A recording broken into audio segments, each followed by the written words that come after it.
Double engine సర్కార్ లోపల ఇవాళ కేంద్ర ప్రభుత్వం అతను నిర్వహిస్తున్న ఇండి ఆధ్వర్యంలో పేపర్ లీక్ అవడం వల్ల చాలా మంది దేశవ్యాప్తంగా 20 లక్షల మంది పరీక్ష రాష్ట్రం కూడా కేంద్ర ప్రభుత్వం ఇప్పటి వరకు కూడా దాని చర్యలు తీసుకోలేదు.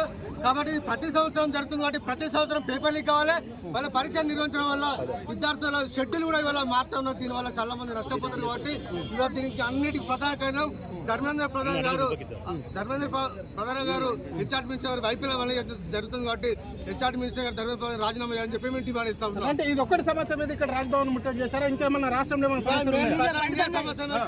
సమస్య మీద కేంద్ర ప్రభుత్వం ఏ పరీక్ష నిర్వహించడం విఫలం అవుతుంది. కాబట్టి ఇవాళ మోడీ సర్కార్ లో మొత్తం పేపర్ లీక్ అయిన కాబట్టి దీనికి వ్యతిరేకంగా ఇవాళ గవర్నర్ గారికి కలుద్దామని చెప్పి మేము వచ్చాం. కాబట్టి దీన్ని వెంటనే ప్రధాని మీద ధర్మేంద్ర ప్రధాన్ చర్యలు తీసుకుని డిమాండ్.